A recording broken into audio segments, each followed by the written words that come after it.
तो वीडियो की शुरुआत में हम देखते हैं कि सभी लोग कंट्रोल ऑफिस से रेनो और कापका को देख पा रहे थे और तब होशिना उसे बताता है कि वो उसके शील्ड को अब एक्टिवेट नहीं करने वाला।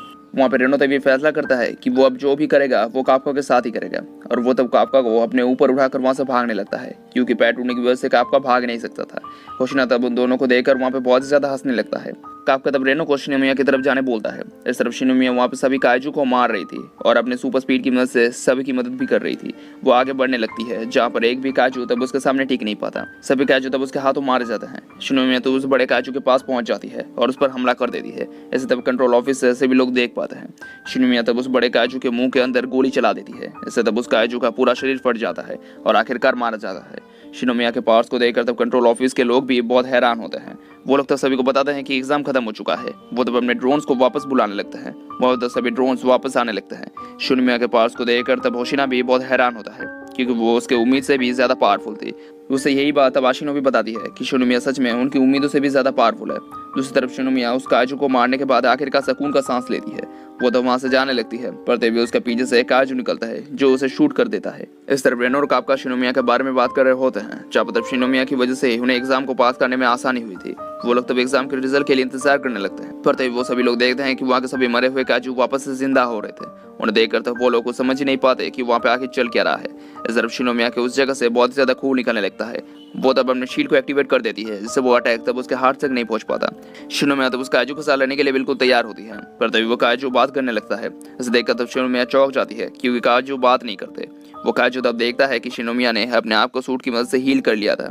शिनोमिया तब देखती है कि उस काजू के पास दिमाग भी होता है, मतलब वो बाकी काजू की तरह बेवकूफ नहीं था, वो सोच सकता था। वो तब उस काजू पर हमला करने ही वाली होती है पर तभी वो काजू उस पर अटैक कर देता है। ऐसे तब शिनोमिया बहुत ज्यादा घायल हो जाती है। कंट्रोल ऑफिस के लोग भी तब देख पाते हैं कि शिनोमिया बहुत ज्यादा घायल हो चुकी थी पर तब वो लोग देख पाते हैं कि सभी मरे हुए काजू वापस से जिंदा हो चुके थे और उसे देखकर वो लोग कुछ भी समझ नहीं पाते कि वहाँ पर आखिर चल क्या रहा है।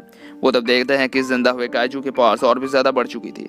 आशिनो तब सभी स्टूडेंट के शील्ड को एक्टिवेट करने कहती है। वो तब कुछ ड्रोन्स को वापस उस जगह पर भेजने के बारे में कहती है। वो तब होशिना को लेकर वहाँ से उन स्टूडेंट्स को बचाने चली जाती है।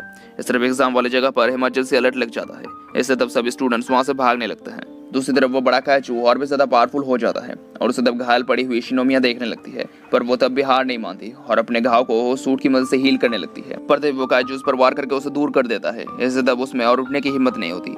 हमें तब शिनोमिया के पास को दिखाया जाता है जहाँ पर हम देखते हैं कि बचपन से ही वो हर चीज में परफेक्ट थी पर उसे शाबाशी देने वाला वहाँ पे कोई नहीं था। वो जब अपने डैड के पास जाती है तब वो भी उसके परफेक्ट होने पर ज्यादा खुश नहीं होते और उसे बताते हैं कि शिनोमिया को हर समय परफेक्ट रहना चाहिए अगर उसे इस देश के लिए कुछ करना है तो। इन बातों को सोचते हुए शिनोमिया तब जोश में आ जाती है और बहुत ज्यादा घायल होने के बाद भी वो उस काजू के साथ लड़ने लगती है पर उससे लड़ते हुए तब वो बहुत ही ज्यादा घायल हो जाती है और उसमें तब और लड़ने की एनर्जी नहीं होती।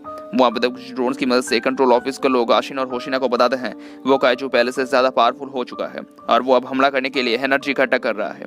आशिन और होशिना तब उस तरफ अपने फुल स्पीड के साथ जाने लगते हैं ताकि देर होने से पहले वो लोग शिनोमिया को बचा सके। दूसरी तरफ वो काजू शिनोमिया को मारने के लिए बिल्कुल तैयार होता है और शिनोमिया भी तब थक हार के वहाँ पे बैठ जाती है और हार मान लेती है क्योंकि उसकी मौत उसके सामने होती है और तब वो काजू उस पर अटैक कर देता है पर तभी शिनोमिया के पास कापका आ जाता है और उसे तब देखकर शिनोमिया बहुत ज्यादा चौंक जाती है पर तभी वहाँ पर एक बहुत जबरदस्त धमाका होता है। हम तब देखते हैं कि कापका अपने काजू फॉर्म में आ चुका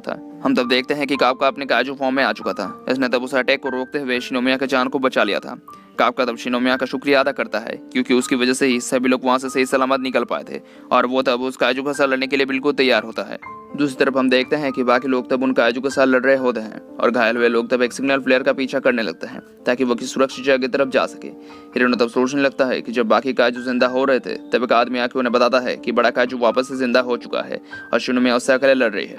उससे सुनकर तब कापका वहां से रेनो को बताए बिना ही वहां से चला जाता है। दूसरी तरफ शिनोमिया कापका को एक काजू के फॉर्म में देखकर बहुत ही ज्यादा चौंक जाती है पर तभी उसके पास कापका आता है और शिनोमिया से किसी को भी बताने से मना करता है कि वो एक काजू है। उन पर तब वो बड़ा काजू फिर से अटैक कर देता है पर कापका तब उसे आराम से रोक देता है। कापका तब वहाँ पे उस काजू के साथ लड़ने के लिए बिल्कुल तैयार होता है। कंट्रोल रूम तब होशिना और आशिनो को बताता है कि उन्हें बड़े काजू के पास से एक अलग तरह की पावर मिल रही है जो बहुत ही ज्यादा पावरफुल है।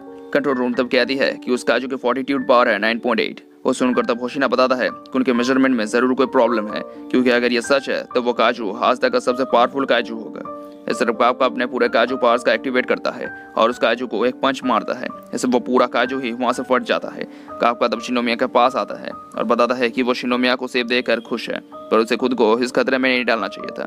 पर तभी वहाँ पर रेनो आता है, जो तब कापका पर बहुत ही ज्यादा गुस्सा होता है क्योंकि उसने उसे कुछ न कहते हुए काजू में बदल गया था। पर तभी शिनोमिया वहाँ पे बेहोश हो जाती है। वहाँ पे तब होशिना राशिनो पहुंचते हैं, जहाँ पर वो लोग तो काजू के बॉडी पार्ट्स को वहाँ पर बिखरा हुआ देखते हैं। पर उसे देखकर वो लोग कुछ भी समझ ही नहीं पाते कि वहाँ पर हुआ क्या था। उनके पास तब बाकी लोग आ जाते हैं। कंट्रोल ऑफिस तब उन्हें बताता है कि सभी लोग सही सलामत हैं और वो लोग बेस तक पहुंच चुके हैं। होशिना तब आशिनो से कहता है कि उसे पता है कि शिनोमिया स्ट्रांग है, पर वो उस काजू को मार नहीं सकती।